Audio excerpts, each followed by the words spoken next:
শেষ পর্যন্ত কিনা আমি এই গম্ভীর গোমরামুখ রহস্যজনক ব্যক্তি আহিয়ানের প্রেমে পড়লাম।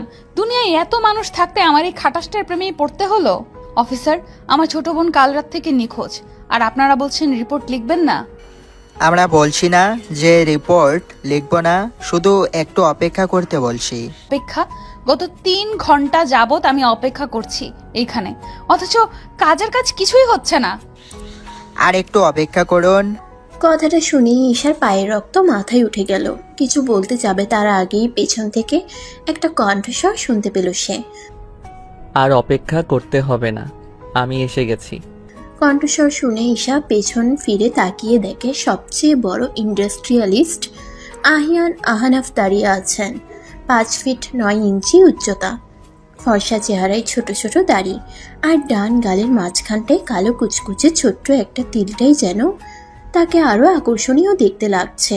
কিছুক্ষণ সেই সুদর্শন পুরুষটার দিকে হাঁ হয়ে তাকিয়ে থাকতেই পুলিশ অফিসারের কথায় ঈশার ধ্যান ভাঙে। স্যার, আপনি চলে এসেছেন, প্লিজ স্যার বসুন। আহিয়ান চেয়ারে বসতে বসতে ঈশার উদ্দেশ্যে বললেন, মিস ঈশা, ছোট বোনের নিখোঁজ হয়ে যাওয়া নিয়ে খুব দুশ্চিন্তাগ্রস্ত দেখাচ্ছে আপনাকে। আমার বোন কাল রাত থেকে বাড়ি ফেরেনি, তাকে কোথাও খুঁজেও পাচ্ছি না। আমার কি দুশ্চিন্তা করা উচিত নয় বলুন? হ্যাঁ, অবশ্যই উচিত, তবে এখন আর হতে হবে না। আপনার বোন সুরক্ষিত অবস্থায় আছে। আসাদ, ছবিটা তোমার ম্যামকে দেখাও। তার পাশে দাঁড়িয়ে থাকা তার অ্যাসিস্ট্যান্টকে উদ্দেশ্য করে বললেন। আসাদ নামের লোকটা ঈশার দিকে একটা ছবি এঁকিয়ে দিল। ছবিতে তার বোনকে হাত পা বেঁধে একটি চেয়ারে বসিয়ে রাখা হয়েছে। তার মানে নিশাকে আপনিই কিডন্যাপ করেছেন? হ্যাঁ। নির্বিকার ভঙ্গিতে উত্তর দিলেন।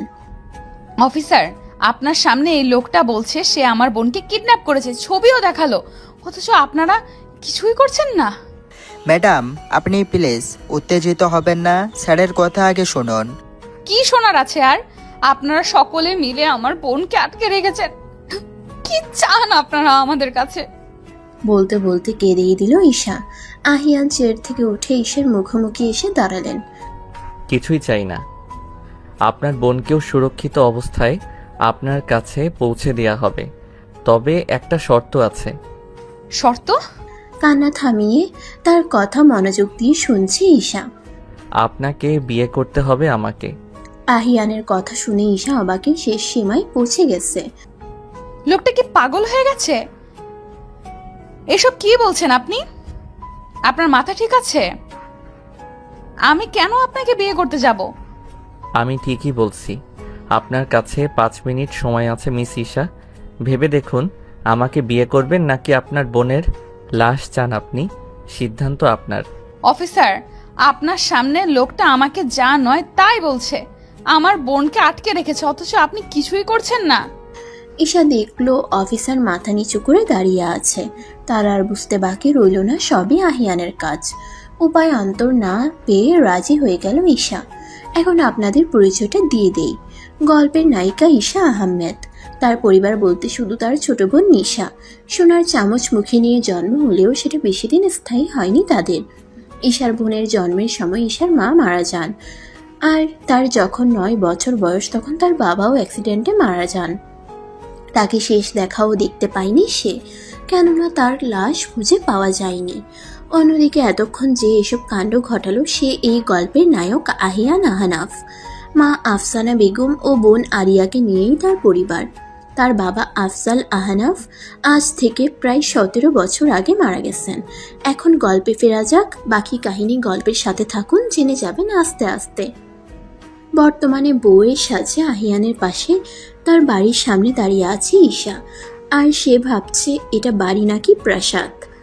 আহিয়ান বলে উঠলেন, আমার পরিবারের কেউ কিছু জিজ্ঞেস করলে বলবে আমরা ভালোবেসে বিয়ে করেছি। যদি কারো সামনে নিজের মুখ খোলো, তার ফল খুব খারাপ হবে। ঈশা শুধু মাথা নাড়ালো। এরপর বাড়ির ভেতরে ঢুকতেই ঈশা তো চরম অবাক। এ আমি কি দেখছি? বাড়ির ভেতরে ঢুকে ঈশা তো চরম অবাক। এ আমি কি দেখছি? ঈশার বোন নিশা একটা মেয়ের সাথে হেসে হেসে কথা বলছে। ঈশা বুঝলো মেয়েটা হয়তো আহিয়ানের ছোট বোন। কিন্তু নিশা এ বাড়িতে কি করছে? ওকে কিডন্যাপ করা হয়েছে, তাহলে এখানে কেমনে আসলো ও? ওর হাত পা বাঁধা, ছবি বা আসলো কোথা থেকে? ঈশার এসব ভাবনার মাঝেই নিশা আর মেয়েটি তাদের সামনে এসে দাঁড়ালো। নিশা ঈশার পাশে এসে দাঁড়িয়ে বলল, কে রে আপু, তলে তলে এত কিছু, আমাকে একবার বললিও না। নিশার কথায় ঈশার ধ্যান ভাঙলো। নিজেকে সামলিয়ে নিশাকে সে বলল, তুই এখানে কিভাবে আসলি? তোকে না হ্যাঁ হ্যাঁ, আমাকে কিডন্যাপ করা হয়েছিল। আহিয়ান ভাইয়াই তো আমাকে গুন্ডাদের হাত থেকে বাঁচালো। নিশার কথার কোনো কিছুই ঈশা বুঝতে পারছে না। নিশাকে তো আহিয়ানই কিডন্যাপ করেছিল, তাহলে নিশা কেন বলছে যে আহিয়ান তাকে বাঁচিয়েছে? আর আহিয়ান আমাকে বিয়েই বা করলেন কেন? আমাকে বিয়ে করে তার লাভ কি? এরকম হাজারটা প্রশ্ন ঈশার মাথায় কিলবিল করছে, আর তার সব প্রশ্নের উত্তর আছে ওই খাটাস আহিয়ানের কাছে। এসব ভাবনার মাঝে একজন মধ্যবয়স্ক মহিলা ঈশার সামনে এসে দাঁড়ালেন। আহিয়ানকে উদ্দেশ্য করে বললেন, শেষ পর্যন্ত নিজের জেদটাই রাখলি তো আহিয়ান, একা একা গিয়ে বিয়ে করে আসলি। মা, আমি তো আগেই বলেছিলাম। সে যাই হোক, মিষ্টি একটা বৌমা এনেছিস আমার জন্য, আর আমি এতেই খুশি। বৌমা, বাইরে দাঁড়িয়ে আছো কেন? ভেতরে এসো। আরে ভাবি, ভিতরে এসো। আমার ভাইয়ের পছন্দ আছে বলতে হবে। তুমি সত্যিই খুব মিষ্টি দেখতে। বলেই আরিয়া ঈশার হাত ধরে তাকে বাড়ির ভেতরে নিয়ে গেল। এমন সময় একজন লোক হাতে মোবাইলের দিকে এক মনে তাকিয়ে বাড়ির ভেতরে প্রবেশ করলো। মোবাইলের দিকে নজর স্থির রেখে আহিয়ানের উদ্দেশ্যে বললেন, কিরে আহিয়ান, আমাকে এত জলদি বাড়ি আসতে বললি কেন? বলে মুখ তুলে তাকালো ঈশার আর আহিয়ানের দিকে। আহিয়ান, তুই বিয়ে করেছিস? তাকে দেখিয়ে বোঝা যাচ্ছে আমাকে চরম পর্যায় থেকে লাফ দিয়ে টুপ করে পৃথিবীতে পড়েছেন। আরিয়া বলে উঠল, এ কি মাহাদি ভাই, আপনি না ভাইয়ার বেস্ট ফ্রেন্ড? আপনাকেও ভাইয়া বিয়ের ব্যাপারে কিছুই বলেনি? না, আমি তো এখানে এসে জানলাম। একটা অন্ধকার ঘরের ঠিক মাঝখানটায় একটা টিমটিমে বাতি জ্বলছে। আবছা আলোয় টেবিলের উপর ছড়িয়ে থাকা কাগজপত্র আর এক কোণায় খুব সযত্নে রাখা একটি ফটো ফ্রেম দেখা যাচ্ছে। ফটো ফ্রেমে রয়েছে দুজন হাস্যোজ্জ্বল মেয়ের ছবি। ঘরের কোণায় একটি চেয়ারে একজন মধ্যবয়স্ক পুরুষ রক্তচক্ষু নিয়ে বসে আছে। তার দৃষ্টি স্থির হয়ে আছে সামনে দাঁড়িয়ে থাকা 24 থেকে 25 বছরের দুটো ছেলের দিকে। তোদের বলেছিলাম না ওদের দুজনের উপর সব সময় নজর রাখতে? এত কিছু হয়ে গেল অথচ তোরা কিছুই জানতে পারলি না। সরি স্যার, ভুল হয়ে গেছে। দুজন ছেলের মধ্যে একজন কথাটা বলতেই মধ্যবয়স্ক লোকটি হুঙ্কার দিয়ে উঠলেন, ভুল হয়ে গেছে, কোনো কাজ তোরা ঠিকভাবে করতে পারিস না। একটু থেমে, ওদের ব্যাপারে সব খোঁজ খবর নে আর সব সময় নজর রাখবি ওদের উপরে। এখন যা এখান থেকে। দুজনেই চলে গেল। মধ্যবয়স্ক লোকটা ফটো ফ্রেম হাতে নিয়ে সযত্নে হাত বুলিয়ে আবারও আগের জায়গায় রেখে দিলেন। এদিকে আহিয়ান, তুই এসবের মধ্যে ঈশাকে জড়িয়ে ঠিক করছিস না। মাহাদির কথা শুনে আহিয়ান দীর্ঘশ্বাস ছাড়ে। আমাদের ঈশাকে ব্যবহার করতে হবে, এছাড়া আর কোনো রাস্তা নেই। মাহাদি আর কথা বাড়ালো না, কারণ সে জানে আহিয়ান এখন তার কোনো কথাই শুনবে না। আর ঈশাকে তো সে বিয়ে করেই ফেলেছে, কিছু বলেও লাভ নেই। মাথায় এক ছুরি প্রশ্ন নিয়ে আহিয়ানের রুমের মধ্যে পাইচারি করছে ঈশা।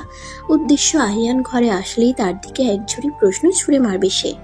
নিশা আর আরিয়া ঈশাকে এ ঘরে রেখে গেছে। গত 1 ঘন্টা ধরে অপেক্ষা সে করছে আহিয়ানের, অথচ তার আসার নাম গন্ধও নেই। আহিয়ান ঘরে ঢুকে দরজা লাগিয়ে দিলেন। ঈশা তার দিকে তেড়ে গিয়ে বলল, আপনি আমাকে বিয়ে করলেন কেন? আমাকে বিয়ে করে আপনার কি লাভ? নিশাকে কিডন্যাপ কেন করেছিলেন আপনি? আর নিশা এ বাড়িতে কি করছে? আমাকে এই বাড়িতে কেন এনেছেন? এই সবের পেছনে আপনার উদ্দেশ্য কি? একদমে সবগুলো প্রশ্ন করে হাঁপাতে লাগলো ঈশা। আর আহিয়ান তার দিকে কিছুক্ষণ চোখ ছোট ছোট করে তাকিয়ে থেকে বললেন, সময় মতো সব জানতে পারবে। বলেই আলমারি থেকে জামা কাপড় বের করে ওয়াশরুমে চলে গেলেন। আর ঈশা বোকার মতো তার যাওয়ার দিকে তাকিয়ে আছে। আমি তাকে এতগুলো প্রশ্ন করলাম আর তিনি এতটুকু বলেই চলে গেলেন। আহিয়ান ওয়াশরুম থেকে বের হয়ে বলল, এমন বোকার মতো দাঁড়িয়ে আছো কেন? আমি তো বললাম সময় হলে সব জানতে পারবে, আর ততদিন আমার স্ত্রীর পরিচয়ে এখানেই থাকতে হবে তোমাকে। আমাদের দুজনের ভেতরের কথা বাইরের কেউ যেন জানতে না পারে। কথাটা ভালোভাবে মাথায় ঢুকিয়ে রাখো। তোমার বোন কিন্তু এই বাড়িতেই থাকবে, যেটাই করবে ভেবে করো। বলে বিছানায় গিয়ে শুয়ে পড়লেন। চোখ বন্ধ করে বললেন, আলমারিতে তোমার জামা কাপড় সব রাখা আছে। ঈশা সেভাবেই কিছুক্ষণ দাঁড়িয়ে থাকলো। সে ভালোভাবেই বুঝে গেছে এই খাটা শাহিয়ান আমার কোনো প্রশ্নেরই উত্তর দিবে না। এইসবের মধ্যে ঘোর রহস্যের গন্ধ পাচ্ছি। আমার সব প্রশ্নের উত্তর বের করতেই হবে। ঈশা সব চিন্তা ভাবনা দূরে ফেলে আলমারি খুলল। সে দেখলো অনেকগুলো থ্রি পিস আর শাড়ি রাখা আছে। সেখান থেকে একটা শাড়ি নিয়ে ওয়াশরুমে ঢুকে পড়লো ঈশা। ফ্রেশ হয়ে এসে ঈশা পড়লো আরেক বিপদে। উনি তো বিছানায় শুয়ে আছেন, ঘুমিয়েও গেছেন বোধহয়। আমি তাহলে কোথায় ঘুমাবো? ওনার সাথে বিছানায় ঘুমানো অসম্ভব। আমি তো ওনাকে স্বামী হিসেবে মানিই না। আগে পিছে না ভেবে সোফায় গিয়ে শুয়ে পড়ল ঈশা। আবারও আগমন ঘটল নতুন এক সকালের। ঘুম থেকে উঠে ফ্রেশ হয়ে এসে ঈশা দেখলো আহিয়ান এখনো ঘুমাচ্ছেন। সে নিচে নেমে এসে রান্নাঘরের দিকে গেল। দেখলো তার শাশুড়ি মা রান্না করছে। তাকে দেখে মুচকি হাসলেন। ঈশা তাকে সাহায্য করতে লাগলো আর এটা ওটা নিয়ে কথা বলতে লাগলো। ঈশার যাওয়ার অনেকক্ষণ পরই আহিয়ানের ঘুম ভাঙে। ফ্রেশ হয়ে এসে বাইরে যাবে বলে রেডি হচ্ছে। আজ সে তার ভালোবাসার মানুষটির সাথে দেখা করতে যাচ্ছে, তাই মনে মনে খুশিও হচ্ছে। রান্না শেষ হলে ঈশা ঘরে এসে দেখে খাটাসটা রেডি হচ্ছে, বোধহয় কোথাও যাবে। ঈশার দিকে এক পলক তাকিয়ে নিজের কাজে মনোযোগ দিলেন আহিয়ান। যাওয়ার আগে বলে গেলেন, তুমি যে কোম্পানিতে চাকরি করতে, সেখান থেকে রিজাইন নেওয়া হয়ে গেছে। বাড়িতে থাকবে তুমি, আর যদি চাও আমার কোম্পানিতে চাকরি করতে পারো। মোট কথা, আমার চোখের সামনে থাকতে হবে তোমাকে। কি? কোনো কিছুই না বলেই চলে গেলেন আহিয়ান। আর ঈশা ভাবছে গত দুদিন ধরে তার সাথে কি ঘটেছে। মনে হচ্ছে অবাকের শেষ পর্যায়ে গিয়ে চিৎপটাং হয়ে শুয়ে থাকাই এখন বোধহয় বাকি আছে তার। মাহাদি আহিয়ানের সাথে কথা বলার উদ্দেশ্যে তার ঘরের দিকেই যাচ্ছে। একদিকে মাহাদি সিঁড়ি দিয়ে উপরের দিকে উঠছে, অন্যদিকে নিশা সিঁড়ি দিয়ে নিচে নামছে। দুজনেরই মনোযোগ নিজেদের ফোনের উপর স্থিত। অতঃপর মাহাদি নামক ব্যক্তি ও নিশা নামক ব্যক্তির সংঘর্ষে তাদের দুজনের ফোনই পড়ে গিয়ে চুরমার। দুজনেই একে অপরের দিকে অগ্নি চক্ষু নিয়ে তাকালো। নিশা বলে উঠল, এই যে আপনি চোখে দেখেন না, নাকি সুন্দরী মেয়ে দেখলেই ধাক্কা খেতে মন চায়? দিলেন তো আমার সাথের ফোনটা ভেঙে। কি বললেন? আমি চোখে দেখতে পাই না? আপনি তো নিজেই অন্ধ। আমার ফোনটার কি হাল করেছেন আপনি? এই, আপনি নিজের দোষ আমাকে দিচ্ছেন কেন? হ্যাঁ, আপনি তো বোধহয় সব সময় ফোনের ভেতর ঢুকে গিয়ে চলাফেরা করেন। কালকেও তো তাই দেখলাম। নিজের দোষ স্বীকার না করে উল্টো তর্ক করছেন। আপনি আহিয়ান ভাইয়ার বেস্ট ফ্রেন্ড না হলে মেরে তক্তা বানিয়ে ফেলতাম একদম। কি? নিশা আর মাহাদির চিল্লাচিল্লি শুনে আরিয়া ঘর থেকে বেরিয়ে আসে। এই, তোমরা এভাবে চিল্লাচিল্লি করে বাড়ি মাথায় তুলছো কেন বলো তো? চিল্লাচিল্লি তো করছে এই লোকটা, আমি কোথায় করলাম? এ মা, আমার তো কোচিং আছে, কত দেরি হয়ে গেল আমার। সব হয়েছে এই লোকটার জন্য। বলি নিশা হনহনিয়ে বেরিয়ে গেল। মেয়েটাকে বলো তো আরিয়া, কালকেও বোধহয় দেখেছিলাম। ও হলো নিশা, ঈশা ভাবির ছোট বোন। ঈশা ভাবির মতো সুইট একটা মেয়ের এত ডেঞ্জারাস বোন আমি তো ভাবতেই পারছি না। একটু থেমে, যাই হোক, আহিয়ান কোথায় বলো তো? ভাইয়া তো বাড়িতে নেই, সকালবেলা বেরিয়েছে। ও, তাহলে আমি আসি এখন। কফি শপে বসে আছে আহিয়ান। তার সামনে বসে আছে কুহু। কুহু একদিকে আহিয়ানের ফুফাতো বোন, অন্যদিকে তার ভালোবাসা। কুহুও ভালোবাসে আহিয়ানকে। নীরবতা ভেঙে কুহু বলে, দেখো, ভালোবেসে ফেলো না যেন ঈশাকে। এসব তুমি কি বলছো কুহু? আমি কেন ঈশাকে ভালোবাসতে যাব? তোমরা পবিত্র বন্ধনে আবদ্ধ, পবিত্র সম্পর্কের প্রতি ভালোবাসা জন্মাবে, এটাই স্বাভাবিক। আমি তোমায় ভালোবাসি কুহু, তুমি তো সবই জানো। কেন আমি ঈশাকে বিয়ে করেছি? আমাদের দুজনের মাঝে কেউ আসবে না। তাই যেন হয়। কুহু, তুমি সাবধানে থেকো, আর এই কয়েকদিন আমাদের দেখা না করাই ভালো। কাল আমি ফ্রান্স যাচ্ছি বাবার কাছে। চলো তোমাকে বাড়ি পৌঁছে দিয়ে আসি। হ্যাঁ চলো। নদীর ধারে মুখে মাস্ক, চোখে সানগ্লাস আর মাথায় ক্যাপ পরে দাঁড়িয়ে আছে একজন লোক। তাকে দেখে চেনার কোনো উপায় নেই। লোকটা পকেট থেকে নিজের ফোন বের করে কারো কাছে কল দেয়। ফোন রিসিভ হতেই সে গম্ভীর। অস্বাভাবিক কিছু চোখে পড়েছে? ফোনের ওপাশ থেকে জবাব এলো, স্যার, কাল থেকে বাড়িটার আশেপাশে অপরিচিত মানুষের আনাগোনা দেখছি।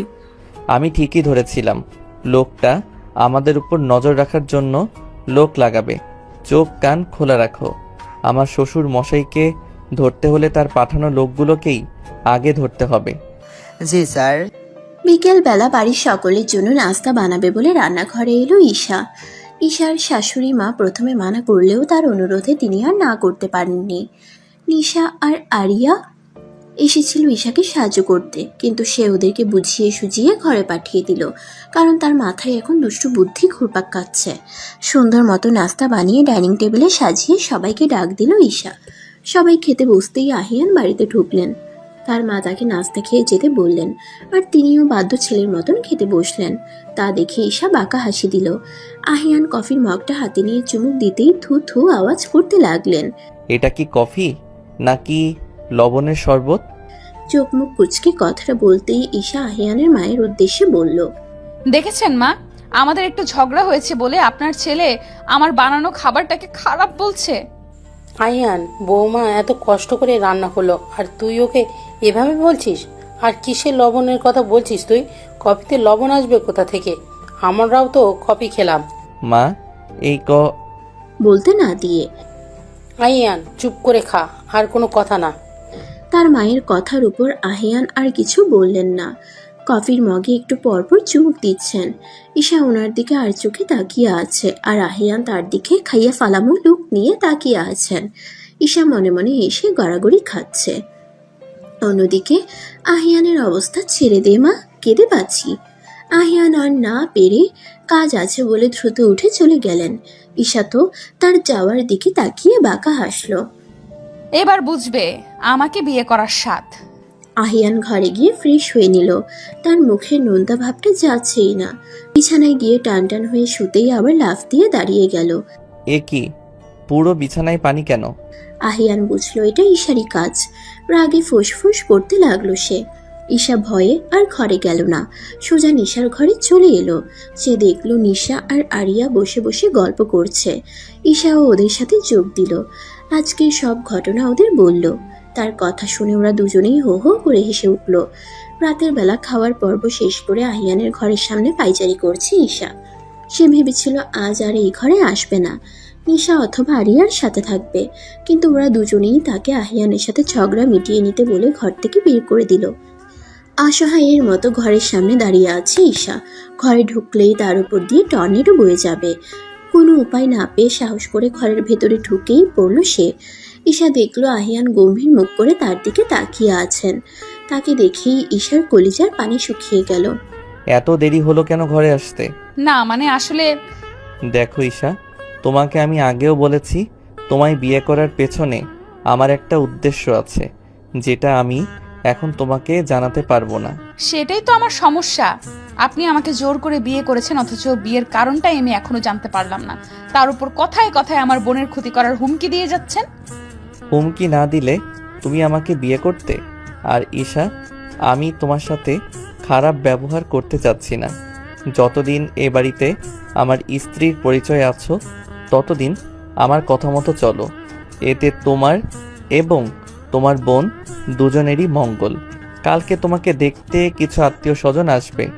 আশা করি তাদের সামনে কোনো ধরনের ঝামেলা করবে না। কাট কাট গলায় কথাগুলো বলে আহিয়ান সোফায় গিয়ে শুয়ে চোখ বুঝলেন। কিন্তু এইবার আমার কি হবে? নিজের পাতা ফাঁদে আমি নিজেই ফেসে গেলাম। পুরো বিছানায় পানি ফেলে রেখেছি। আমি কই ঘুমাবো এখন? পরের দিন লাল একটা শাড়ি পরে সুন্দর করে সেজে ড্রয়িং রুমে বসে আছে ঈশা। ঠোঁটে তার ঝুলছে মিথ্যে হাসি। কারণটা হলো গেস্টদের বেশিরভাগ ঈশার সৌন্দর্যের জন্য প্রশংসা করলেও কেউ কেউ আবার আহিয়ান এতিম মেয়েকে কেন বিয়ে করেছে তাও কাউকে না জানিয়ে এটা নিয়ে কানাঘুষা করছে। সবই ঈশার কানে এসেছে। রাতে মন মরা হয়ে বারান্দায় রেলিং ধরে দাঁড়িয়ে আছে ঈশা। ভাবছে আজ দুপুরের কথা। আহিয়ানের এক মামি তার সামনেই আহিয়ানকে বলেছেন, এরকম এতিম মেয়েকে কেন বিয়ে করতে গেলি বলতো? মানছি মেয়েটা দেখতে সুন্দর, তবু পরিবারও ভালো হওয়া উচিত ছিল। আমার মেয়েটা তো সব দিক দিয়েই পারফেক্ট ছিল তোর জন্য, কিন্তু কি করে ফেলি বলতো? আফসোসের সুরে কথাগুলো বলেন তিনি। আজ বাবা মার কথা খুব মনে পড়ছে ঈশার। তারা থাকলে এমন কোনো কিছু হতো না আজ তার সাথে।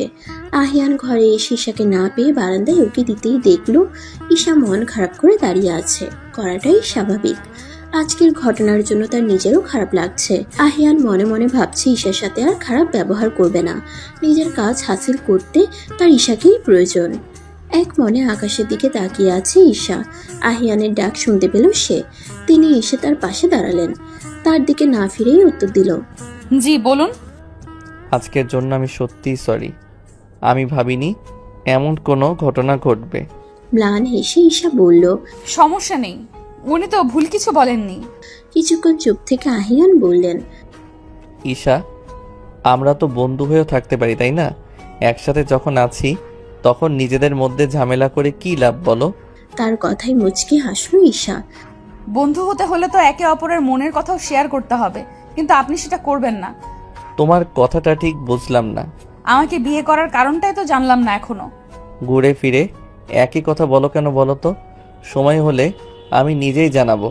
ঈশা আর কিছু বলল না। তিনি আবারও বলতে শুরু করলেন, ঈশা, তুমি তো তোমার পরিবার মানে মা বাবার সম্পর্কে কখনো কিছু বলনি।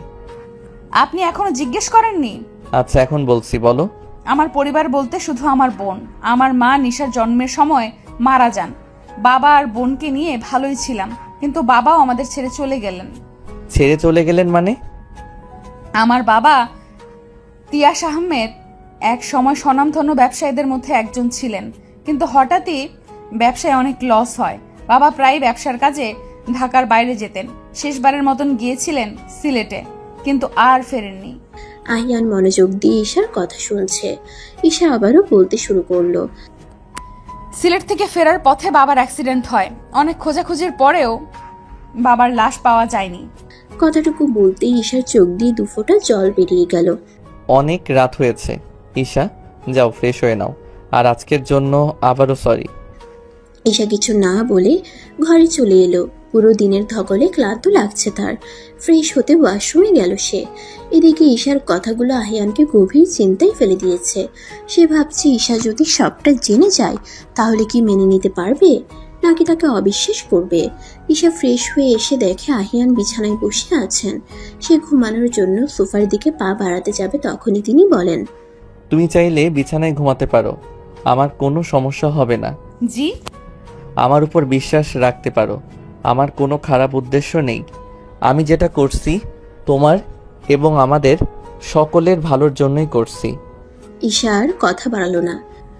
শুরু থেকেই কেন যেন মানুষটাকে বিশ্বাস করতে ইচ্ছে করছে।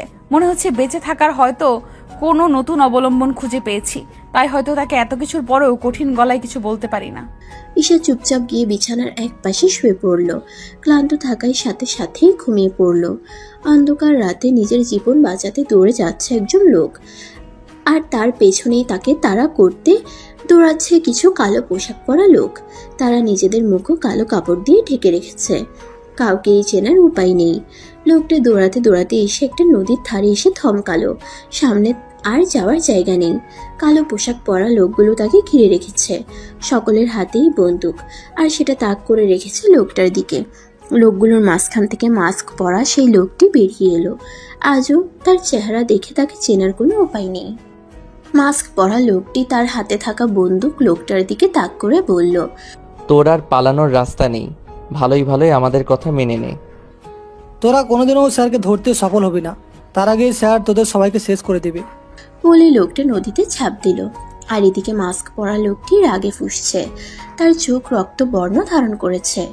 সকালে ঘুম থেকে উঠে ফ্রেশ হয়ে নিল ঈশা। কালকে সব মেহমানরাই চলে গিয়েছিলেন, শুধু আহিয়ানের ছোট খালামণি আর তার 7 বছরের মেয়ে মাহিয়া বাদে। ঈশা ভাবলো সকলের জন্য আজ সকালে নাস্তা সেই বানাক। যে ভাবা সেই কাজ। ডাইনিং টেবিলে খাবার সাজিয়ে সবাইকে ডাক দিল ঈশা। তার রান্না আহিয়ানের খালামণি আর মাহিয়া দুজনেরই বেশ ভালো লেগেছে। খাওয়ার পর্ব শেষ করে মাহিয়াকে ঈশার দায়িত্বে রেখে আহিয়ানের মা আর খালামণি শপিং করতে বেরোলেন। ঈশা আর আরিয়াও বেরিয়ে গেল ভার্সিটির উদ্দেশ্যে। আহিয়ান ঘরে এসে দেখে সেখানে ঈশা মাহিয়ার সাথে খেলছে। আজ প্রথমবারের মতো আহিয়ান ঈশার দিকে ভালোভাবে তাকালো। দুধে আলতা গায়ের রং ঈশার, হালকা গোলাপি ঠোঁটের এক কোণে ছোট্ট একটা তিল, মায়াবী চোখ আর ডান চোখের পাশে একটু নিচের দিকে কালো কুচকুচে তিল, কোমর অবধি ঘন কালো চুল ঈশার। অপলক দৃষ্টিতে কিছুক্ষণ তাকিয়ে থাকার পর ধ্যান ভাঙে আহিয়ানের। সে ভাবছে সে ঠিক করছে না, সে তো কুহুকে ভালোবাসে। তার হৃদয়ে ঈশার কোনো জায়গা নেই। তার আর কুহুর মাঝখানে ঈশাকে সে কখনোই আসতে দিবে না। দ্রুত পায়ে ঘরে ঢুকে নিজের ল্যাপটপ আর কিছু ফাইল নিয়ে ড্রয়িং রুমে চলে গেল আহিয়ান। এদিকে ঈশা আহিয়ানের ব্যবহারের কিছুই বুঝতে পারে না। মানুষটা এই ভালো তো এই খারাপ। তবুও কেন যেন তার আহিয়ানের প্রতি কোনো রাগ জন্মায় না। বিকেলবেলা মাহিয়ার জন্য এক গ্লাস দুধ গরম করে ওকে খাওয়াতে যাচ্ছে ঈশা। মাহিয়া আহিয়ানের পাশে ড্রয়িং রুমে সোফায় বসে আছে। আহিয়ান ল্যাপটপে তার কাজের পাশাপাশি মাহিয়ার সাথে এটা ওটা নিয়ে কথা বলছে। অনেকটা বেখেয়ালি ভাবেই হাঁটছিল ঈশা। তাই তো ধূপ করে টেবিলের সাথে ধাক্কা লেগে টুপ করে গ্লাসে থাকা সমস্ত দুধ আহিয়ানের ল্যাপটপ আর কাগজপত্রের উপর পড়ে গেল। ভয়ে শুকনো ঢোক গিলল ঈশা। না জানি খাটাসটা এখন আমার কি হাল করে। ভাবতেই ঈশার প্রাণ যাই যাই অবস্থা। আহিয়ানের দিকে তাকাতেই সে দেখল উনি গম্ভীর মুখ থেকে হঠাৎ করেই হো হো করে হেসে উঠলেন। আর ঈশা ওনার এমন হঠাৎ হাবভাবের পরিবর্তনে ভেবাচাকা খেয়ে গেল। মানুষটাকে হাসলে অসম্ভব সুন্দর লাগে, হাসলে ডান গালে হালকা টোল পড়ে, তবু কেন তিনি গম্ভীর মুখ করে থাকে বুঝি না। ঈশা এক ধ্যানে তার সুন্দর হাসিটার দিকে তাকিয়ে আছে। তিনি কেন হাসছেন তা জানে না ঈশা, তবুও জানার প্রতি তেমন আগ্রহ জন্মাচ্ছে না তার। শুধু ওনার হাসিটাই দেখতে ইচ্ছে করছে ঈশার। আহিয়ান যথাসম্ভব নিজের হাসিটা থামানোর চেষ্টা চালিয়ে সোফায় বসা থেকে উঠে দাঁড়ালেন। পকেট থেকে নিজের ফোন বের করে ঈশার একটা ছবি তুললেন। তখনই তার ধ্যান ভাঙল। ফোনের স্ক্রিন ঈশার দিকে ঘুরিয়ে ছবিটা দেখিয়ে বললেন, চেহারার অবস্থা কি করে রেখেছো? এমা, আমার চেহারার একই অবস্থা। এটা আমার চেহারা নাকি আফ্রিকান জঙ্গল? আসলে ঈশার মুখে কালো মার্কার পেন দিয়ে ছোট ছোট করে গরু, জিরাফ, হাতি, কুমির আরো না জানি কত কিছু আঁকিয়ে রাখা। এটা নির্ঘাত মাহিয়ার কাজ ঈশা বুঝতে পারল। দুপুরবেলা যখন সে ঘুমিয়ে পড়েছিল তখন আঁকিয়েছে। ঈশা দু হাতে মুখ ঢেকে ঘরের দিকে দিল এক ভো দৌড়। ওদিকে আহিয়ান আর মাহিয়া হেসে গড়াগড়ি খাচ্ছে। আহিয়ান আর মাহাদি বিজনেস পার্টনার। ব্যবসার নানা কাজে মাহাদির প্রায়ই এ বাড়িতে আসা যাওয়া করতে হয়। আজও সেই কারণেই আহিয়ানের সাথে দেখা করতে এসেছিল। কাজ শেষ হলে মাহাদি যাওয়ার জন্য উদ্যত হয়। সিঁড়ি দিয়ে নিচে নামতে যাবে তখনই কিছু একটার আওয়াজ পাই সে। আওয়াজটাকে অনুসরণ করে ছাদের দিকে যায়। যা দেখে তাতে তার হৃদয় বেরিয়ে আসার উপক্রম। সাদা শাড়ি পরে বৃষ্টিতে ভিজছে নিশা, হাতে সাদা চুড়ি, কানে একজোড়া সাদা কানের দুল আর পায়ে নুপুর। সেই নুপুরের রিনিঝিনি আওয়াজটাই পেয়েছিল মাহাদি। মাহাদি স্তব্ধ হয়ে তাকিয়ে আছে নিশার দিকে। তার ঠোঁটে ফুটে ওঠে এক চিলতে হাসি। মাহাদি নিঃশব্দে হেসে সেখান থেকে বিদায় নেয়। এদিকে নিশা বৃষ্টি বিলাসে এতটাই মত্ত ছিল যে কেউ তার দিকে মুগ্ধ দৃষ্টিতে তাকিয়েছিল সেদিকে তার কোনো খেয়ালই নেই। আবছা আলোয় আলোকিত একটা ঘরে মধ্যবয়স্ক লোকটি কিছু কাগজপত্র ঘাটাঘাটি করছে। ক্যারকের আওয়াজে ঘরের দরজা খুলে একটা ছেলে ঘরে প্রবেশ করলো। স্যার, খবর নিয়েছি ছেলেটার ব্যাপারে। সন্দেহজনক কিছু চোখে পড়েনি, তবে ছেলেটাকে যতবারই ফলো করতে গিয়েছি ততবারই চোখের আড়াল হয়ে যায়। মধ্যবয়স্ক লোকটি কিছুটা রেগে বলে উঠল, ছেলেটা প্রায়ই চোখের আড়াল হয়ে যাচ্ছে, আর তুমি বলছো সন্দেহজনক কিছু নেই? তেমন কোনো রেকর্ড পাইনি তা। বলতে না দিয়ে, তাহলে আমাদের লোকের উপর অ্যাটাক কে করলো সেদিন রাতে? আমি নিশ্চিত সেদিন ঘটনার সাথে ছেলেটা কোথাও না কোথাও যোগসূত্র আছে। তাহলে কি করব স্যার? ছেলেটার ব্যাপারে আবারও খোঁজ নাও, আমাদের গুপ্তচর কাজে লাগাও। যেভাবে হোক ছেলেটার সব খবর আমার চাই। আধা ঘন্টা ধরে গাড়িতে বসে আছে ঈশা। তার পাশে ড্রাইভিং সিটে বসে গাড়ি ড্রাইভ করছে আহিয়ান। ঈশা এখন অবধি 15 বার জিজ্ঞেস করেছে যে তিনি তাকে কোথায় নিয়ে যাচ্ছেন, অথচ তিনি কোনো উত্তর দিচ্ছেন না। আমি বুঝি না, আমার প্রশ্নের উত্তর দিলে তার কোন মহাভারত অশুদ্ধ হয়ে যাবে। গম্ভীরতার জন্য যদি পুরস্কার দেওয়া হতো আমি নিশ্চিত আহিয়ান এতে নোবেল প্রাইজ পেতেন। হঠাৎ গাড়ির ব্রেক কষলেন আহিয়ান। ঈশা আশেপাশে দেখে বোঝার চেষ্টা করছে যে তাকে কোথায় এনেছে। চোখ গোল গোল করে আহিয়ানের দিকে তাকিয়ে সে বলল, এ কি, আপনি আমাকে এখানে এনেছেন কেন? আমার মতন মাসুম ভোলা ভালা বাচ্চাকে আপনি অনাথ আশ্রমে রেখে আসবেন নাকি? কি বাচ্চা? আর তুমি শোনো, সময় মতো বিয়ে হলে তুমি এখন 1 ডজন বাচ্চার মা হতে, আর তুমি বলছো তুমি নিজেই বাচ্চা? চোখ ছোট ছোট করে প্রশ্ন করলো, তাহলে আমাকে এখানে এনেছেন কেন? এই অনাথ আশ্রমটা আমার বাবা তৈরি করেছিলেন, আর এখন আশ্রমটা আমি চালাই, মাঝে মাঝে আসি বাচ্চাদের সাথে সময় কাটাতে, তাই ভাবলাম আজ তোমাকেও সাথে নিয়ে আসি। আশ্রমের ভেতরে গিয়ে ঈশা পুরো অবাক। এই গম্ভীর মানুষটা যে বাচ্চাদের সাথে এত হাসি খুশি থাকবেন আমি ভাবিনি, আর বাচ্চারাও তাকে অনেক ভালোবাসে। এই অল্প সময়ের মধ্যেই বাচ্চাদের সাথে ঈশার খুব ভালো একটা সম্পর্ক তৈরি হয়ে গেছে। আহিয়ান এতক্ষণ বাচ্চাদের সাথে খেলছিলেন। ডোনেশনের ব্যাপারে কথা বলতে তিনি আশ্রমের অফিস রুমের দিকে গেলেন। এদিকে ঈশা বাচ্চাদের সাথে কানামাছি খেলছে। ডোনেশনের ব্যাপারে কথা বলে আহিয়ান আশ্রমের মাঠের দিকে এসে দেখে ঈশা বাচ্চাদের সাথে কানামাছি খেলছে। কেন যেন আজ তার সকল নিষেধ উপেক্ষা করে ঈশার দিকে তাকিয়ে থাকতে ইচ্ছে করছে। এই কয়েকদিনেই তার ঈশার প্রতি ধারণা বদলে গেছে। সে বুঝেছে ঈশার সৌন্দর্যের মতো তার হৃদয়ও স্বচ্ছ নির্মল। আজ সে প্রচণ্ড অপরাধ বোধে ভুগছে, কেননা এতদিন সে ঈশার সাথে যা করে এসেছে এবং ভবিষ্যতে যা করবে তার কোনোটাই ঈশার প্রাপ্য নয়। বাচ্চাদের বিদায় জানিয়ে ঈশা আর আহিয়ান বাড়ির উদ্দেশ্যে বেরিয়ে পড়ল। যদিও তার বাচ্চাদের সাথে আরো সময় কাটানোর ইচ্ছে ছিল, তবুও আহিয়ানের জন্য তা হলো না। অর্ধেক রাস্তায় এসে তিনি গাড়ি থামালেন। কি হলো, গাড়ি থামালেন কেন? প্রশ্নের উত্তর না দিয়ে তিনি গাড়ি থেকে নামলেন। ঈশাও নেমে পড়ল। ঈশা, আমার কিছু দরকারি কাজ আছে, তুমি এখানে একটু অপেক্ষা করো। বলেই তিনি রাস্তার ওপারে চলে গেলেন। ঈশা গাড়ির সাথে হেলান দিয়ে দাঁড়িয়ে তার জন্য অপেক্ষা করছে আর বাচ্চাদের সাথে কাটানো মুহূর্তগুলো ভাবছে। সত্যি, বাচ্চাদের সাথে থাকলে সময় কখন চলে যায় বোঝাই যায় না। ঈশার এসব ভাবনার মাঝে তার ফোনের রিংটোন বেজে উঠল। আহিয়ান কল করেছেন। ফোন রিসিভ করতেই ঈশাকে রাস্তার ওপারে আসতে বলে কল কেটে দিলেন। ঈশাও সব ভাবনা বাদ দিয়ে রাস্তার ওপারে যেতে উদ্যত হলো। ঈশা রাস্তা পার হতে যাচ্ছে ঠিকই, কিন্তু একটা গাড়ি যে তার দিকে দ্রুত গতিতে এগিয়ে আসছে সেদিকে তার কোনো খেয়াল নেই। গাড়িটা যে ড্রাইভ করছে তার কানে ফোন। ফোনের ওপাশ থেকে মাস্ক পরা লোকটা বলল, ঈশা যখন রাস্তার ঠিক মাঝখানে আসবে তখন ওর উপর দিয়ে গাড়ি চালিয়ে দেবে। কিন্তু স্যার, যেভাবে বলেছি সেভাবে করো। গাড়িটা যখন ঈশার একদম কাছে চলে আসে তখন ঈশা বিষয়টা খেয়াল করে, কিন্তু সেই মুহূর্তে তার কি করা উচিত সে বুঝে উঠতে পারে না। হঠাৎ আহিয়ান কোথা থেকে এসে ঈশার হাত ধরে হ্যাঁচকা টান দেয়। দেখে রাস্তা পার হতে পারো না? আসলে আমি খেয়াল করিনি। আচ্ছা বাদ দাও, ড্রাইভার হয়তো খেয়াল করেনি। কিন্তু আমার তো তা মনে হচ্ছে না। লোকটাকে চেনা চেনা লাগছিল। কি বলছো? চেনা লাগবে কেন? ভুল দেখেছো হয়তো। চলো বাড়ি যাওয়া যাক। ঈশা আর কথা বাড়ালো না, কিন্তু আজকের ঘটনায় আহিয়ানের প্রতি তার মনে কিছুটা সন্দেহ সৃষ্টি হয়েছে। আহিয়ান কি লুকাচ্ছে আমার থেকে? এদিকে মধ্যবয়স্ক লোকটা হো হো করে হাসছে।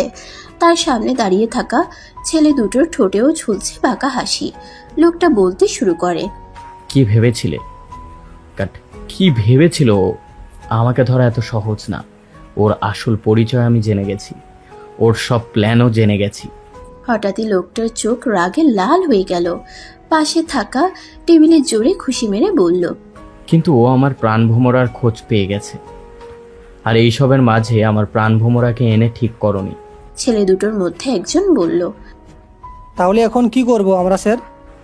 আগে নিজের প্রাণভোমরাকে সুরক্ষিত করি, তারপর ওকে চিরদিনের জন্য ঘুম পাড়িয়ে দেব। সন্ধ্যার আবছা আলোয় একটি যাত্রী ছাউনিতে দাঁড়িয়ে আছে নিশা। আজ ভার্সিটির পরে এক বান্ধবীর বাড়ি গিয়েছিল, সেখান থেকে ফিরতে দেরি হয়ে গেছে। আধা ঘন্টা মুষলধারে বৃষ্টি পড়ার পর এখন বৃষ্টির বেগ কিছুটা কমেছে, কিন্তু বাস আসার কোনো নামগন্ধ নেই। এদিকে নিশা পড়েছে বেশ অস্বস্তিতে।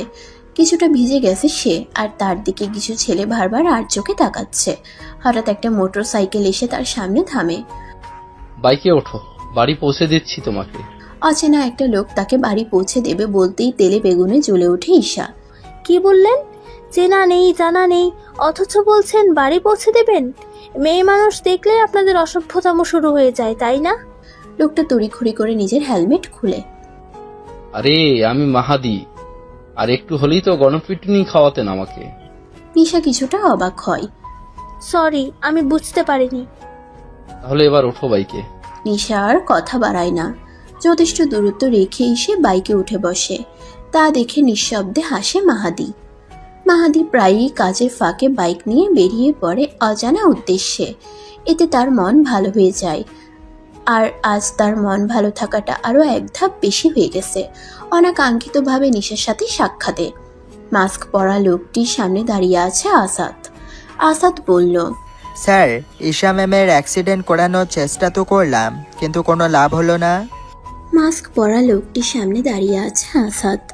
আসাদ বলল, স্যার, ঈশা ম্যামের অ্যাক্সিডেন্ট করানোর চেষ্টা তো করলাম, কিন্তু কোনো লাভ হলো না। মাস্ক পরা লোকটির চোখ রক্তবর্ণ ধারণ করে আছে। পাশে থাকা চেয়ারটাই সজোরে লাথি মেরে ভেঙে ফেলল। মুখের মাস্কটা খুলে ছুঁড়ে মারল। এটা কিভাবে হতে পারে?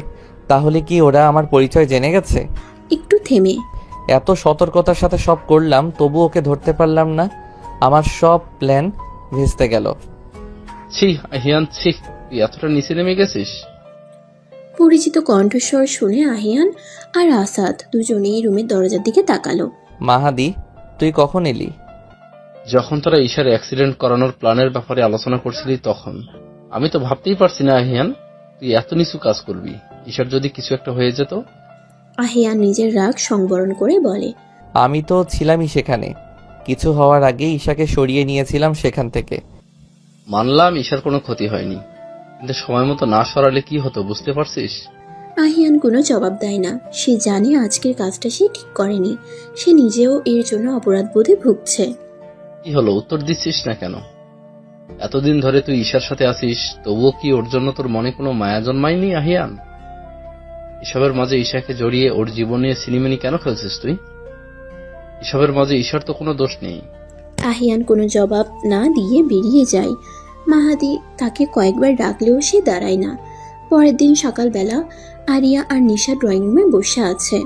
আরিয়া শপিংয়ে যাবে বলে নিশাকে সাথে যাওয়ার জন্য জোর করছে, কিন্তু নিশা যাবে না বলে জেদ ধরেছে।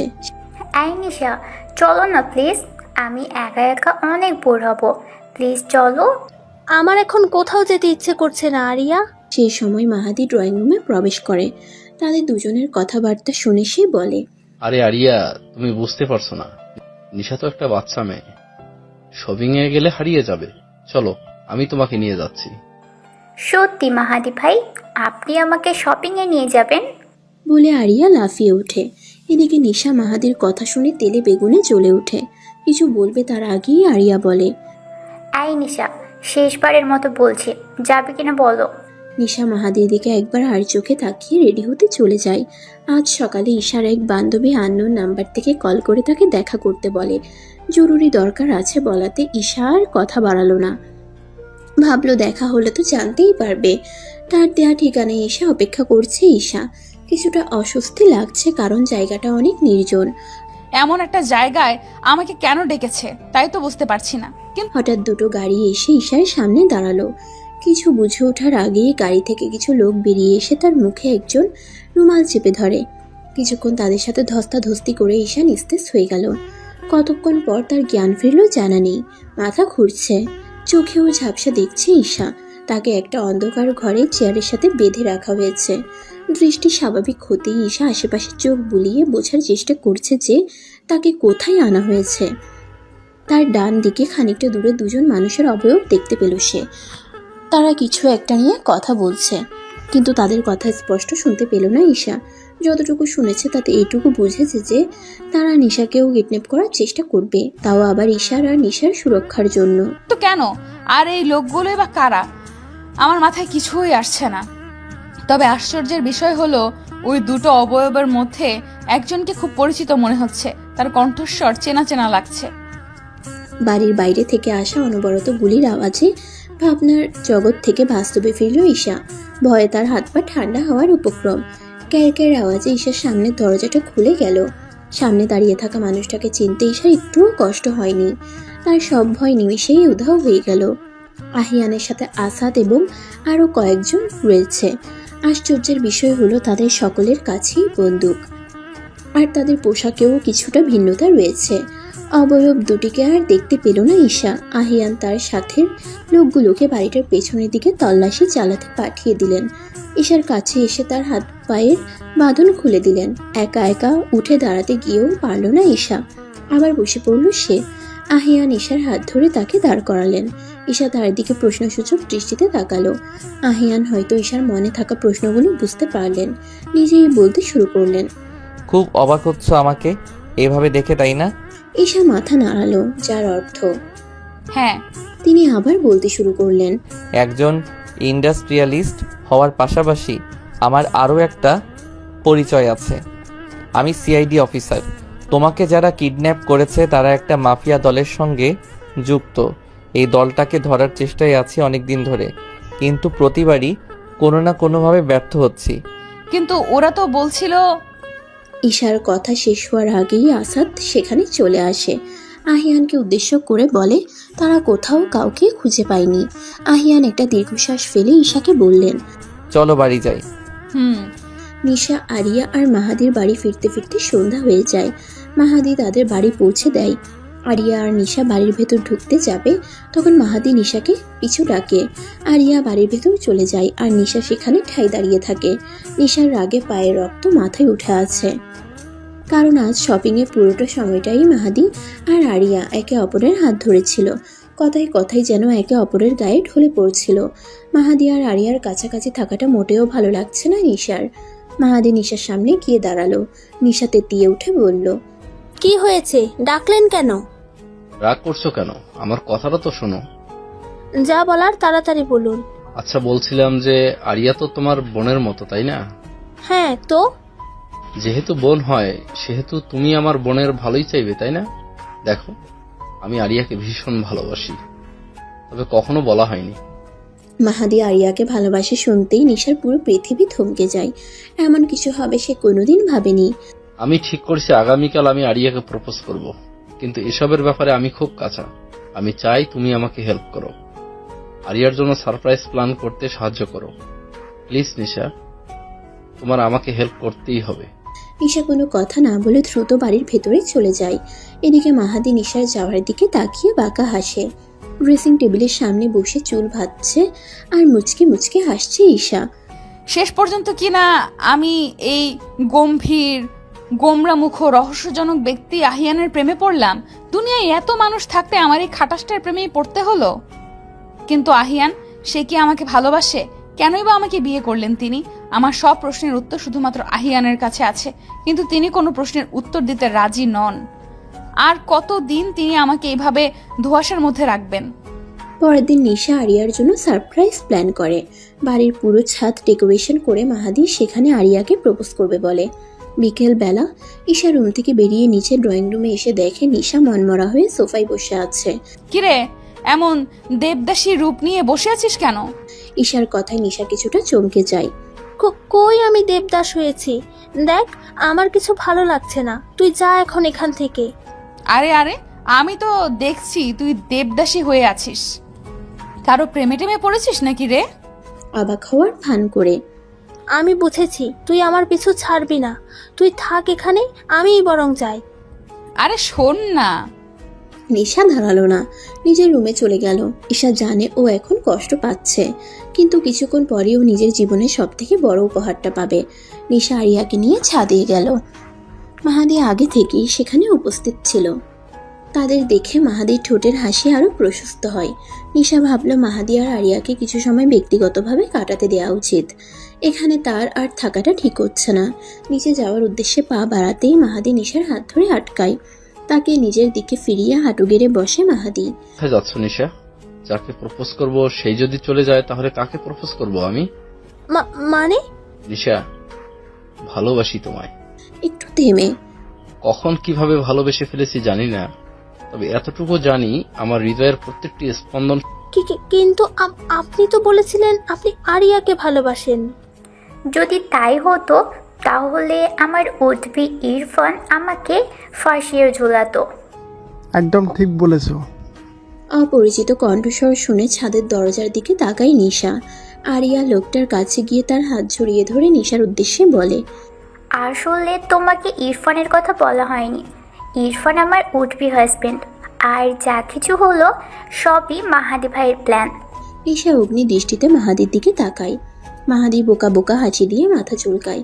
মাহাদি আর নিশার ব্যাপারে আহিয়ানকে বলতে খুশি মনে ঘরের দিকে গেল ঈশা। ঘরের কাছে গিয়ে ঈশা দেখলো তিনি ফোনে কারোর সাথে কথা বলছেন। ঈশা যা শুনলো তাতে তার পায়ের তলা থেকে মাটি সরে গেল। তার মানে তিনি অন্য কাউকে ভালোবাসেন। আহিয়ান ঈশাকে খেয়াল করেননি। ঈশা আর ঘরের ভেতর গেল না।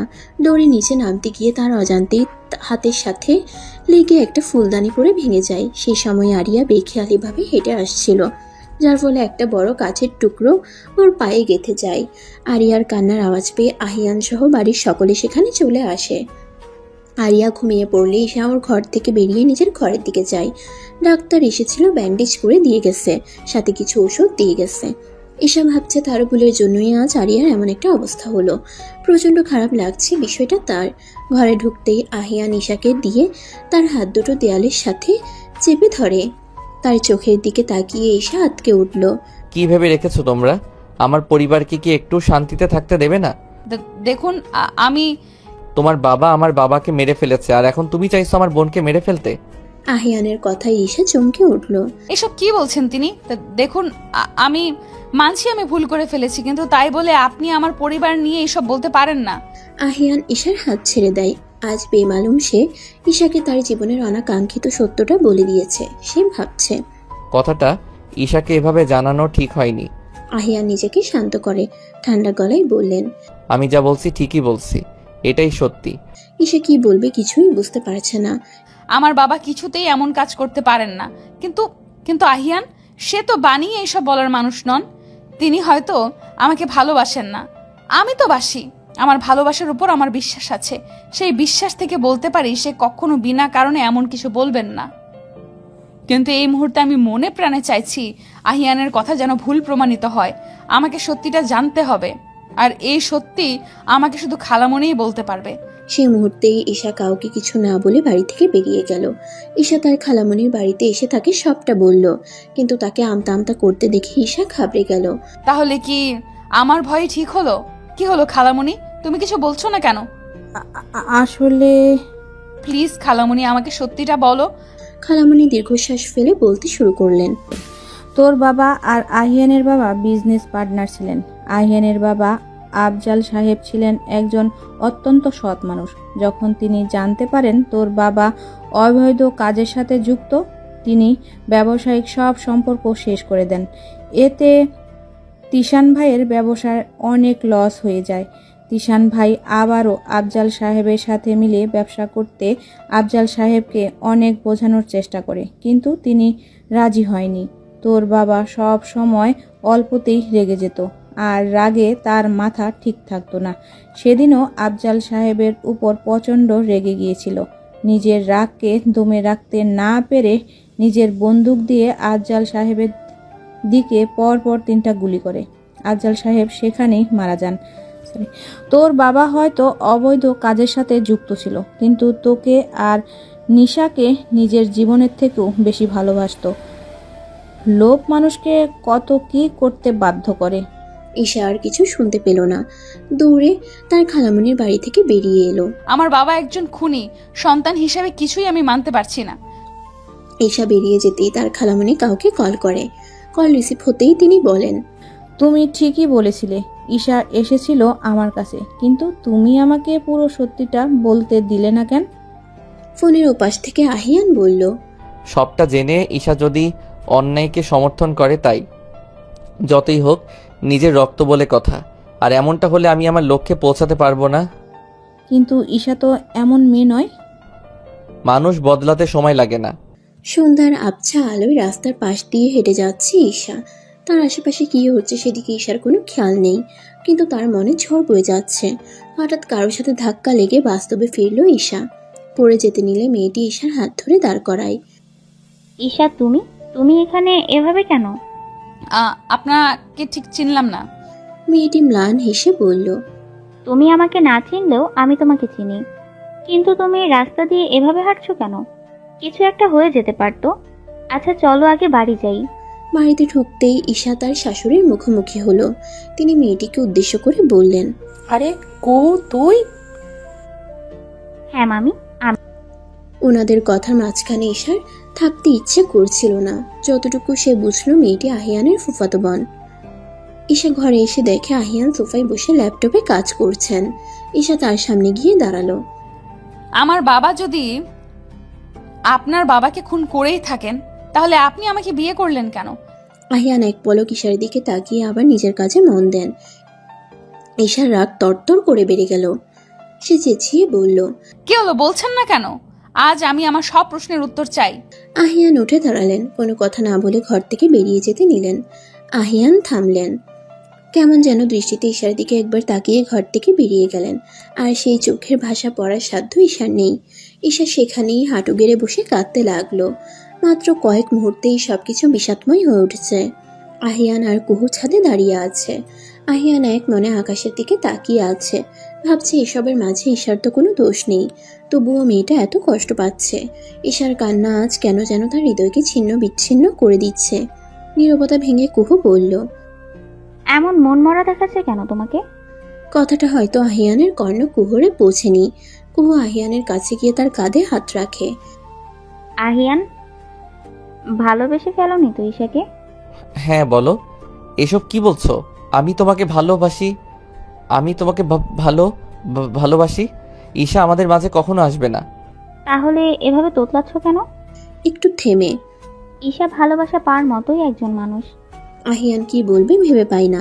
এই কয়েকদিনে তার মনে ঈশার প্রতি যে অনুভূতি জন্ম নিয়েছে সেটা সে অস্বীকার করতে পারবে না, কিন্তু এই অনুভূতি যে কিসের সেটা এখনো বুঝে উঠতে পারেনি। কুহু আবারও বলতে শুরু করে, ঈশাকে এখনো বলনি কেন যে তার বাবা বেঁচে আছে? বলবো। ঈশার অ্যাক্সিডেন্ট করানোর চেষ্টা করে তুমি ঠিক করনি। আহিয়ান দীর্ঘশ্বাস ছাড়ে। আমি জানি আমি ঠিক করিনি। তিশান আহমেদকে ধরতে হলে ঈশাকে ব্যবহার করতেই হতো। তিশান আহমেদ যতই খারাপ মানুষ হোক, সে তার মেয়েদের প্রচণ্ড ভালোবাসে। ঈশার ক্ষতি হতে দেখলে সে নিশ্চয়ই কিছু না কিছু করবে। সেই সুযোগটাই কাজে লাগাতে চেয়েছি। হঠাৎ একটা শব্দে আহিয়ান আর কুহু ছাদের দরজার দিকে তাকায়। একটা অবয়ব দেখতে পায়। আহিয়ান দ্রুত দরজার কাছে যায় অবয়বটা কার দেখার জন্য, কিন্তু ততক্ষণে অবয়বটা মিলিয়ে যায়। গত 2 ঘন্টা ধরে শাওয়ারের নিচে বসে ভিজছে ঈশা। শাওয়ারের পানি আর তার চোখের পানি দুটো মিলেমিশে একাকার হয়ে যাচ্ছে। ভাগ্যের কি নির্মম পরিহাস! একটার পর একটা চমক উপহার দিয়ে যাচ্ছে তাকে। ঘরে দম বন্ধ হয়ে আসছিল দেখে ছাদে গিয়েছিল ঈশা, কিন্তু কে জানতো সেখানে গিয়ে সে চরম সত্যের মুখোমুখি হবে। সকালবেলা আহিয়ানের মা ড্রয়িং রুমে টিভি দেখছিলেন।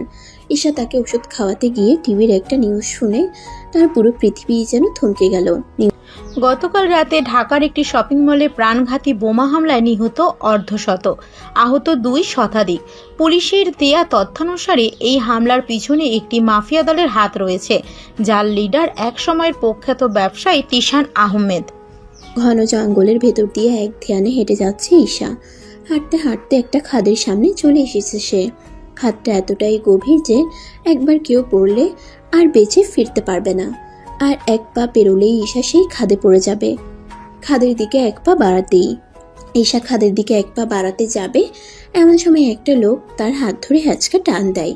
ঈশা বাঁকা হাসলো। সে যা ভেবেছিল ঠিক তাই হলো। লোকটা তাকে এতক্ষণ ধরে ফলো করছিল। আর একটু হলেই তো খাদে পড়ে যায়।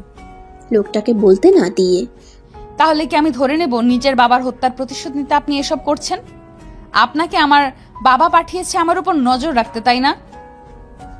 এসব কি বলছেন? আমি ঠিকই বলছি। আমার বাবাই আপনাকে পাঠিয়েছে। কে আপনার বাবা? আমি চিনি না আপনার বাবাকে। যদি তাই হয় তাহলে আপনি এখানে কি করছেন? আমি তো কাজে এসেছিলাম, আপনাকে দেখলাম খাদে। এই ঘন জঙ্গলে আপনার কিসের কাজ? লোকটা আমতা আমতা করতে থাকে। ঈশা তার থেকে 2 কদম পিছিয়ে গেল। হাতের মুঠোয় অতি সন্তর্পণে লুকিয়ে রাখা ব্লেডটা বের করে বাম হাতের কবজিতে ধরল ঈশা। লোকটাকে উদ্দেশ্য করে সে বলল, আমি নিশ্চিত বাবাই আপনাকে পাঠিয়েছে। আপনি যদি আমাকে বাবার কাছে না নিয়ে যান, তা না হলে আমি এক্ষুনি আমার হাতের শিরা কেটে ফেলবো। লোকটা ঘাবড়ে যায়। কি করছেন? আমার বাবা যদি জানতে পারে আমার কোনো ক্ষতি হয়েছে, তাহলে আপনার কি অবস্থা করবে আশা করি জানেন। বেশ, আমি নিয়ে যাব আপনাকে। এদিকে আহিয়ান সকাল থেকে ঈশাকে বাড়ির কোথাও না পেয়ে ঘাবড়ে যায়। তার মায়ের কাছে জানতে পারে ঈশা সকালবেলা কাউকে কিছু না বলে বাড়ি থেকে বেরিয়ে গেছে। আহিয়ান আসাদকে কল করে ঈশা কোথায় গিয়েছে খোঁজ নিতে বলে। কিছুক্ষণ পরে আহিয়ানের ফোনে আসাদের কল আসে। স্যার, সেদিন যে লোকটা নদীতে ঝাঁপ দিয়েছিল, ঘন্টা 1.5 আগে তার সাথে ঈশা ম্যামকে দেখা গিয়েছে। লোকটা ঈশা ম্যামকে শহর থেকে বেশ কিছুটা দূরে নিয়ে গেছে। কোথায় নিয়ে গিয়েছে? ঠিকানা দাও আমাকে। লোকটা ঈশাকে একটা পরিত্যক্ত বাড়ির সামনে নিয়ে আসে। বাড়ির পেছনের দরজা দিয়ে তাকে ভেতরে ঢুকায়। একটা ভ্যাপসা গন্ধ নাকে আসে। আবছা আলোয় কিছুটা দূরে দাঁড়িয়ে থাকা মানুষটাকে চিনতে ঈশার বিন্দুমাত্র ভুল হয় না। 15 বছর পর মানুষটাকে দেখছে সে, তাও আবার জীবিত অবস্থায়। ঈশা দৌড়ে তার বাবার কাছে গিয়ে তাকে শক্ত করে জড়িয়ে ধরে হু হু করে কেঁদে দিল। হিচকি তুলতে তুলতে সে তার বাবাকে বলল, বাবা তুমি বেঁচে আছো? তাহলে আমাদের কাছে ফিরে যাওনি কেন? আমাদের কথা কি তোমার একটুও মনে পড়েনি? তিশান আহমেদ হতভম্ব হয়ে দাঁড়িয়ে আছেন। তিনি এই মুহূর্তে ঈশাকে এখানে আশা করেননি। ঈশার প্রশ্নের কি জবাব দেবেন তিনি তাই বুঝে উঠতে পারছেন না। এইরকম পরিস্থিতিতে যেন পড়তে না হয়, তাই তো তিনি 15 বছর আগের নিজের মৃত্যুর মিথ্যে নাটক করেছিলেন। অপরাধের সাথে এমনভাবে যুক্ত হয়ে পড়েছিলেন যে সেখান থেকে ফেরা আর সম্ভব ছিল না। সন্তানের প্রতি এত ভালোবাসাও তাকে অপরাধের জগৎ থেকে বের করে আনতে পারেননি। কিন্তু ঈশা আর নিশাকে তিনি চোখের আড়াল করেননি। প্রতিনিয়ত গোপনে তাদের উপর নজর রাখতেন। এতদিনের মাটি চাপা দেওয়া সত্য আজ বেরিয়ে এলো। সবকিছু জানার পর ঈশা যদি তাকে ঘৃণা করতে শুরু করে, তাহলে তিনি কি করবেন? বাবা হয়ে নিজের সন্তানের ঘৃণার পাত্র হয়ে কিভাবে থাকবেন? তিশান আহমেদের ধারণাকে ভুল প্রমাণিত করে ঈশা বলল, আমি জানি বাবা তুমি মাফিয়া দলের সঙ্গে যুক্ত, তাতে কি হয়েছে বলো তো? তুমি তো আমার বাবা। আমি যে কোনো পরিস্থিতিতেই তোমাকে সমর্থন করব। আহিয়ান যত দ্রুত সম্ভব গাড়ি চালিয়ে সেই পরিত্যক্ত বাড়িটাতে আসে। গাড়ি থেকে নেমে দেখে পুরো বাড়িটা পুলিশ ঘেরাও করে রেখেছে। আশ্চর্যের বিষয় হলো সেখানে তিশান আহমেদও তার সহযোগীরাও রয়েছে, আর তাদের সকলের হাতেই হাতকড়া পরানো। বাড়ির গেটের কাছে এক কোনায় নির্বিকার ভঙ্গিতে দাঁড়িয়ে আছে ঈশা।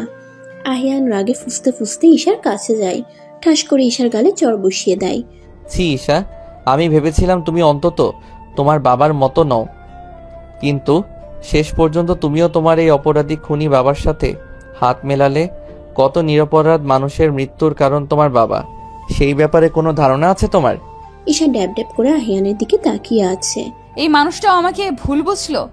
এতদিনেও কি তার আমার প্রতি এতটুকু বিশ্বাস তৈরি হয়নি? একজন পুলিশ অফিসার ঈশাদের দিকে এগিয়ে এলেন, আহিয়ানকে উদ্দেশ্য করে বললেন, স্যার আপনি এসব কি বলছেন? ঈশা ম্যাম কেন এদের সাথে হাত মেলাবে? তিনি তো উল্টো আমাদের সাহায্য করেছেন তিশান আহমেদকে ধরতে। আহিয়ানের নিজের প্রতি নিজেরই রাগ হচ্ছে।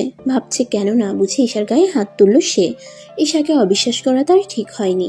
ঈশা আই এম সরি, আমাকে প্লিজ ক্ষমা করে দাও। ঈশা তার কথায় কান না দিয়ে বাড়ি চলে এলো। বাড়িতে ঢুকলেই সবাই তাকে একটার পর একটা প্রশ্ন করতে থাকে। সে কোনো কথা না বলে ঘরে চলে এলো। নিজের যেসব জিনিসপত্র ছিল সবই একটা ব্যাগে ভরে নিল ঈশা।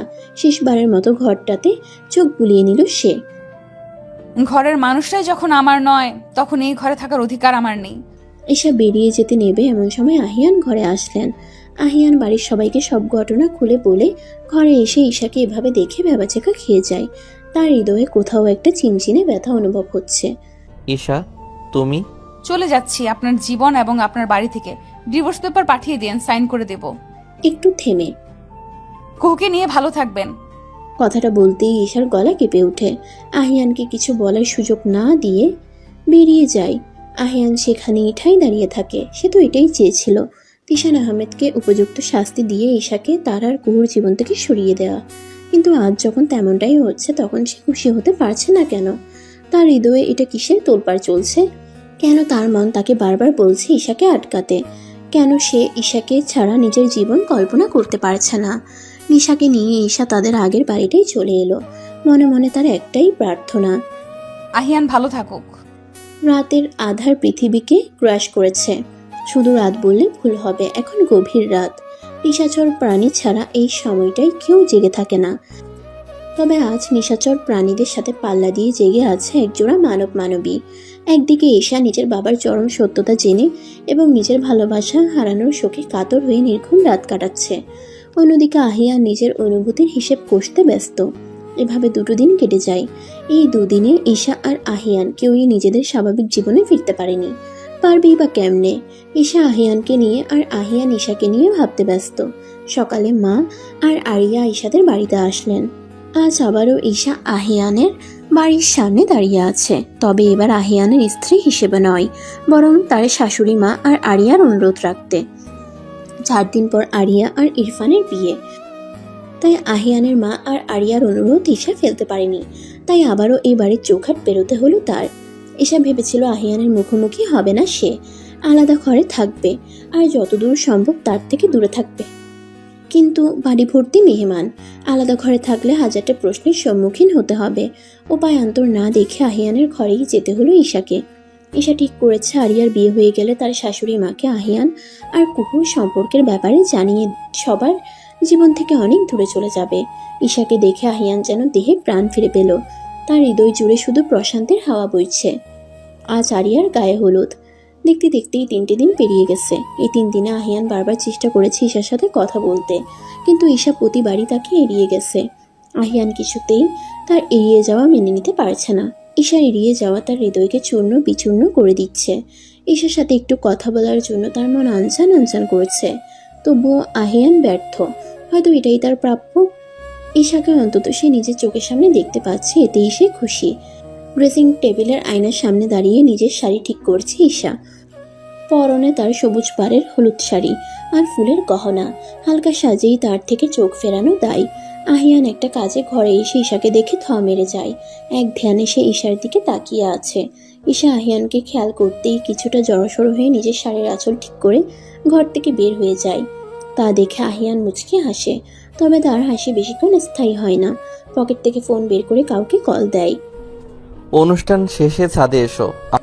গায়ে হলুদের পুরো সময়টাই আহিয়ান এক দৃষ্টিতে ঈশার দিকে তাকিয়ে থেকেছে। ঈশা যতবার বিষয়টা খেয়াল করেছে ততবার আহিয়ানের থেকে নিজেকে আড়াল করার চেষ্টা করেছে, কিন্তু আহিয়ান সে তো ছাড়বার পাত্র নয়।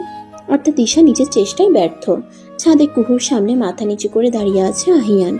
আহিয়ান কি বলবে বুঝতে পারছে না। তা দেখে কুহু তাচ্ছিল্যের সুরে হেসে বলে, ভালোবেসে ফেলেছো ঈশাকে, তাই তো? আমাকে ক্ষমা করো কুহু। কুহু ম্লান হাসে।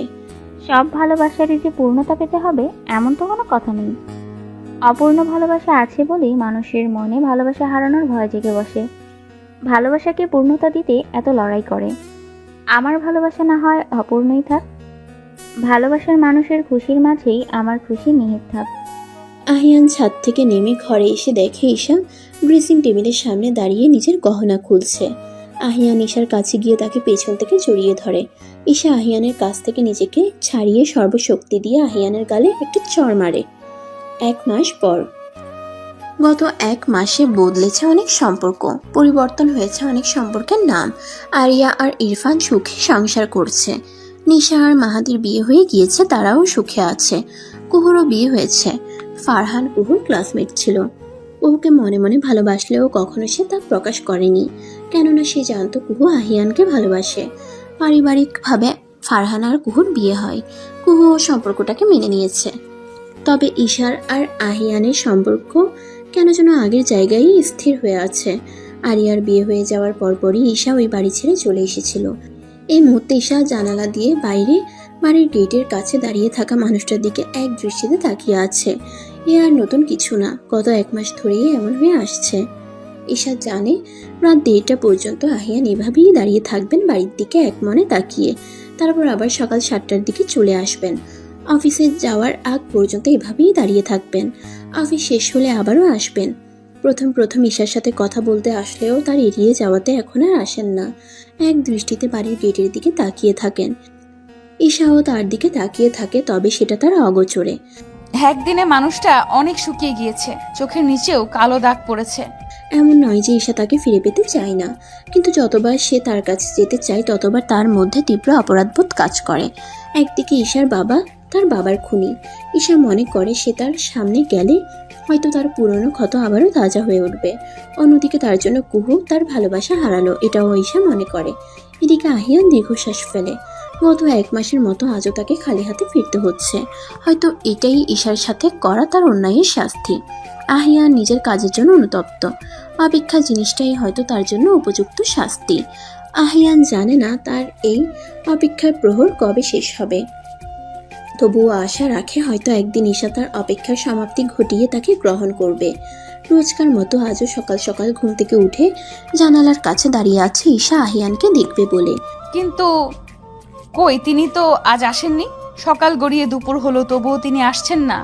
মনটা কেন যেন খুব কু গাইছে ঈশার। অবশেষে তিনি এলেন সন্ধ্যা 6টায়।